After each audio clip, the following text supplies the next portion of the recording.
Ocean, जिसे हम दुनिया का सबसे बड़ा वाटर पॉन्ड समझते हैं, ये एक गड्ढे में जमा पानी से कहीं ज़्यादा पेचीदा है। व्यूअर्स, ओशन अपने आप में ही एक अलग दुनिया है जिसका हमने अब तक सिर्फ 5% हिस्सा ही एक्सप्लोर किया है, जबकि 95% हिस्सा अभी भी मिस्ट्री है। व्यूअर्स, सनलाइट हमारी ओशन में कितनी गहराई तक पहुंच सकती है, इसी बेस पर ओशन डिफरेंट जोन्स में डिवाइडेड है, जिसकी पहली लेयर का नाम है एपिपेलेजिक जोन। ये जोन अपर सरफेस से लेकर 200 मीटर तक की गहराई में मौजूद है। इस जोन में फाइटोप्लैंक्टन पाए जाते हैं। फाइटोप्लैंक्टन्स माइक्रोस्कोपिक साइज के पौधे होते हैं जो ओशन में आज़ादाना तैरते रहते हैं, बिल्कुल हवा में डस्ट पार्टिकल्स की तरह। ये पौधे हमारी ज़मीन के 50% से लेकर 70% तक की ऑक्सीजन प्रोड्यूस करते हैं। इस बात से अंदाज़ा लगाया जा सकता है कि ये हमारे सर्वाइवल के लिए कितने इम्पोर्टेंट है। टॉपिक पर वापस आते हैं। एपिपेलेजिक जोन में फाइटोप्लैंक्टन्स के अलावा सीवीड और सी ग्रास जैसे पौधे भी पाए जाते हैं, क्योंकि इन पौधों को बढ़ने के लिए सनलाइट की ज़रूरत होती है। इस जोन में आम मछलियाँ, डॉल्फिन्स और शार्क्स पाई जाती हैं। ओशन की दूसरी लेयर का नाम है मेसोपेलेजिक जोन, जिसे ट्वाइलाइट जोन भी कहते हैं। ये जोन 200 मीटर से लेकर 1000 मीटर की गहराई में मौजूद होती है।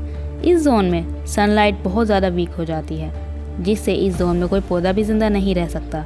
यहाँ पर मौजूद मछलियाँ जैसे लांटन फिश और स्क्विड फिश अक्सर ऊपर से आने वाले खाने पर डिपेंडेंट होती हैं, जिसे मैरीन स्नो का नाम दिया गया है।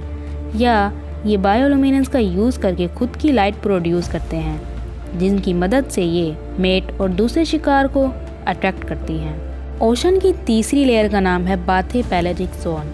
ये जोन 1000 मीटर से लेकर 4000 तक की गहराई में मौजूद होती है। इसे मिडनाइट जोन भी कहते हैं, क्योंकि इस जोन तक सनलाइट पहुंच ही नहीं सकती। इसी वजह से यहाँ पिच डार्क अंधेरा होता है और जमा देने वाली ठंड भी। इस जोन में डीप सी फिशेस जैसे एंगलर फिश और गरपर ईल जैसी मछलियाँ पाई जाती हैं। ओशन की चौथी लेयर का नाम है अबेजोपेलेजिक जोन। ये जोन 4000 मीटर से लेकर 6000 तक की गहराई में मौजूद होती है। यहाँ ज़िंदगी तकरीबन ना होने के बराबर ही होती है।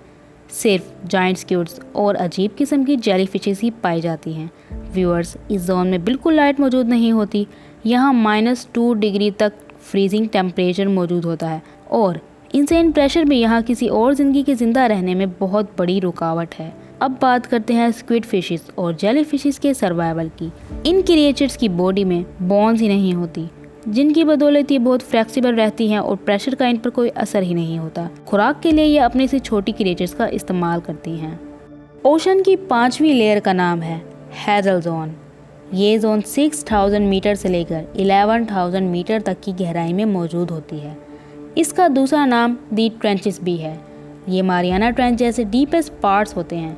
इस जोन में एम्फीपोड्स यानी श्रिम्प्स, सी कुकम्बर्स, माइक्रोब्स और कुछ स्नेल फिशेस जैसी मछलियाँ ही जिंदा रह सकती हैं, वो भी या तो मैरीन स्नो की बदौलत या हाइड्रोथर्मल वेंट्स की वजह से।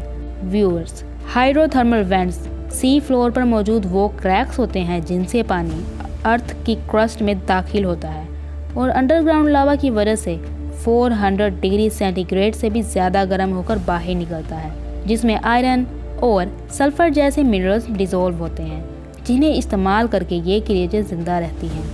ओशन के नीचे असल में क्या है? ये सिर्फ पानी ही नहीं बल्कि जिंदगियों की लेयर्स हैं। Glowing creatures, crushing pressure, under water mountains और मिस्ट्रीज जिन्हें अभी तक सॉल्व भी नहीं किया गया। शायद ज़मीन के बड़े बड़े सीक्रेट स्पेस में नहीं बल्कि हमारे अपने ओशंस में छुपे हुए हैं। खैर, आज के लिए इतना ही। उम्मीद है आपको ये वीडियो पसंद आई हो। अगर ज़रा भी पसंद आई हो तो इस वीडियो को लाइक, इस चैनल को सब्सक्राइब कर दें और बेल आइकन भी प्रेस कर दें। नेक्स्ट वीडियो तब तक के लिए अल्लाह हाफिज़।